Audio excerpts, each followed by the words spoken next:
24 मई 2026 की सबसे दिलचस्प और अहम खबरों के इस ताज़ा विश्लेषण में चलिए गहराई से उतरते हैं। क्या एआई तौलिए के रंग से अपराधी पकड़ सकता है या फिर निस्संतान महिला की संपत्ति किसे मिलेगी? इस उलझी हुई खबरों की दुनिया को आज मुख्य रूप से 4 अहम हिस्सों में बांटकर समझेंगे। सबसे पहले बात बिहार की, जहां एक टेक्नोलॉजी समिट अचानक एक तीखी राजनीतिक बहस का अखाड़ा बन गया। दरअसल मुख्यमंत्री सम्राट चौधरी ने सुझाव दिया कि हरे गमछे वालों को ट्रैक करने के लिए एआई का इस्तेमाल हो। बस फिर क्या था, रंगों के इस प्रतीकवाद पर राजद की तरफ से तुरंत एक तीखा पलटवार सामने आया। राजद के शक्ति सिंह यादव ने हरे को खुशहाली बताया और भाजपा के भगवा रंग पर कड़ा तंज कस दिया। खैर, इस सियासी गर्मी से अलग मौसम भी उफान पर है। यूपी के बांदा में पारा 47 डिग्री पहुंच गया। बहुत ही दुखद बात है कि तेलंगाना में इस भीषण लू और हीट स्ट्रोक से 16 जानें जा चुकी हैं। दुनिया के 50 सबसे गर्म शहर अभी भारत में हैं। ये गंभीर आंकड़े अभूतपूर्व जलवायु संकट को साफ दर्शाते हैं। गर्मी के साथ महंगाई भी बढ़ रही है। हाल ही में ईंधन की कीमतें 5 रुपए तक उछल गई हैं।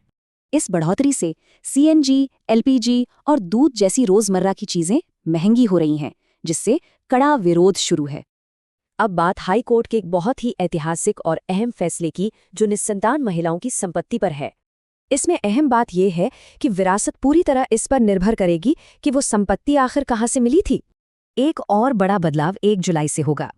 देश में नया वीबीजी रामजी रोजगार बिल लागू होने जा रहा है।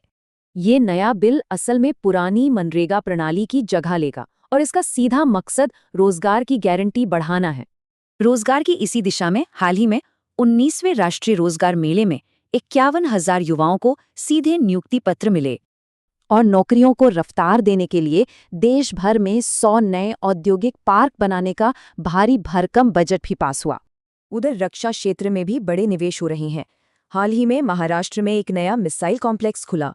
सरकार की योजना एकदम साफ है, रक्षा उत्पादन में निजी कंपनियों की हिस्सेदारी को तेजी से 50% तक बढ़ाना। ये महत्वाकांक्षा देश को वैश्विक हथियारों का सबसे बड़ा निर्यातक बनाने की एक लंबी और बेहद मजबूत रणनीति है। तो चलिए एआई विवाद से लेकर बढ़ती गर्मी, नए कानूनों और इन बड़े रक्षा लक्ष्यों को एक साथ समेटते हैं।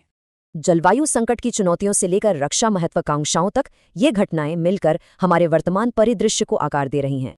इन सब के बीच एक बड़ा सवाल बचता है, चुनौतियों और वैश्विक महत्वाकांक्षाओं के बीच देश का भविष्य किधर जाएगा।